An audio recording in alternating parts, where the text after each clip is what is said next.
নমস্কাৰ বন্ধু বান্ধৱীসকল, ময়ূৰপংখী চেনেলৰ অন্য এটা ভিডিঅ' আপোনালোকৰ মাজলৈ লৈ আহিছোঁ আৰু ভিডিঅ'টো আপোনালোকে সম্পূৰ্ণ কৰি চাব। ব'লক তেনেহ'লে জাহাংগীৰ আৰু সুনীলৰ হত্যাকাণ্ডৰ লগত ৰহস্য হৈ থকা যিটো ভিডিঅ' কল ৰেকৰ্ডিং আছিলে, সেই কল ৰেকৰ্ডিংটো আপোনালোকৰ মাজলৈ অকণমান লৈ আহিছোঁ আৰু আপোনালোকে সম্পূৰ্ণ কৰি শেষলৈকে চাব, তেতিয়া সকলোখিনি কথা গম পাব।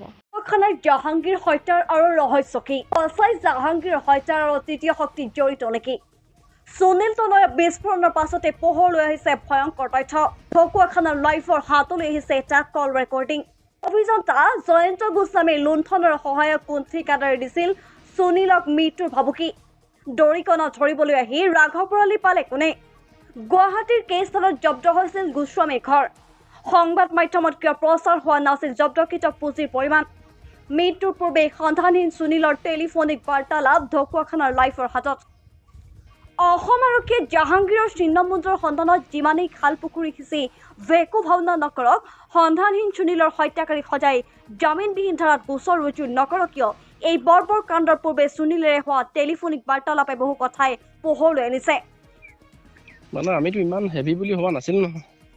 কিখন এতিয়া যিটো কেছটো হ'ল, এতিয়া কি হ'লগে? এতিয়া কেলা কোটি কোটি টকা ওলাই যোৱাৰ পাছত এতিয়া ভয় হৈছে তাৰমানে। ইঞ্জিনিয়াৰ ধেৰ টকা লাগিছে নি? কেলা তুই কি নিউজ চাইছান তোমালোকে? গম নোপোৱা নেকি দুনিয়া খবৰ? খুব ধুনীয়া খবৰ গম নাপাওঁ, মোক কওকচোন ডিটেইলছত কথাটো। ঘিলামৰা জল জীৱন মিছনৰ ঠিকাদাৰ ভাৰতীয় জনতা পাৰ্টিৰ মণ্ডলৰ সাধাৰণ সম্পাদক সুনীল গগৈ, ঘিলামৰা জনস্বাস্থ্যৰ দুৰ্নীতিগ্ৰস্ত কাৰ্যবাহী অভিযন্তা জয়ন্ত গোস্বামীৰ অৰ্থলোভীৰ চৰিত্ৰ উদঙাই দিছে এই কল ৰেকৰ্ডিঙত। এতিয়া মানুহটো এৰেষ্ট হ'লেই, তাৰপাছত কেঁচু খান্দোতে সাপ ওলোৱা নিচিনা হ'ল কথাটো। এতিয়া কাম নকৰাকৈ ঘিলামৰা ডিভিজনত বহুত কাম পেণ্ডিং আছে।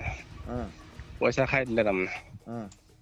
খাই দিয়াৰ লগে লগে বাকী সোপা গোটেই সোপা তাৰমানে এতিয়া খংটো মোৰ ওপৰত হাৰিব বিচাৰিছে তাৰমানে।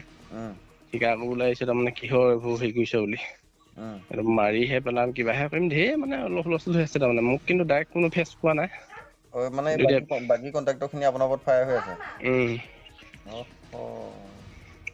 সুনীল গগৈৰ মতে কামৰ বিনিময়ত প্ৰাপ্য পুঁজি প্ৰায় ৩১ লাখ টকা আদায় দিয়াৰ বাবতেই গোস্বামীয়ে দাবী কৰিছিল বৃহৎ পৰিমাণৰ টকা। ক'ত প্ৰশাসনক জনাইছো কথাটো। সেইটো জনাটো ভাল দেই, কাৰণ ক'ব নোৱাৰি ন, মানুহ কাক বিশ্বাস কৰিব। নিজে সদায় চেফ হৈ থাকিবলৈ চাব লাগে ন। নিজৰ চৰকাৰী কাৰ্যালয়ত কমিছন সংগ্ৰহৰ বেহা পতা অৰ্থলোভী অভিযন্তা গোস্বামীয়ে গগৈয়ে দিয়া ২০,০০০ টকা প্ৰত্যাখ্যান কৰি গগৈৰ মুখলৈ উক্ত টকা দলিয়াই দি মাছৰ বজাৰ বুলি ভাবিছ নেকি, দৰ দাম কৰিবলৈ আহিছ বুলি দ্ৰশিল্য কৰি কৈছিল গগৈক। আপুনি ক'ত আছিলে মানুহটো? মই গুৱাহাটীতে আছিলোঁ। আপোনাৰ এইটো নাম্বাৰত ফোন মাৰিছিলোঁ, মোৰ ফোনটো চুইচ অফ আছিলে। মই পইচাটো বেক আহিলে নাই সুধিম বুলি ফোন মাৰি আছোঁ, নাই মানুহটো অফ অফ অফ। কিহে পালে? ফোন কৈছে সুনীলক ফোন কৰি আছোঁ, ফোনটো চুইচ অফ আছে, তাৰ কি হ'ল জানো বুলি কৈছে। এইবোৰ কাহিনী এতিয়া পইচা দলি মাৰি পঠিয়াবলৈ ইমান ডাঙৰ মানুহ হ'ল নে? তাকে পইচাখিনি দলি উপকি গৈছে বুলি কৈছে তাৰমানে। মোক কেইটামান মানুহে এতিয়া এইকেইদিনা খবৰ দিছে, তুমি সাৱধান থাকিবা, তোমাৰ ওপৰত গোটেই মানুহ নাৰাজ হৈছে বুলি কৈছে।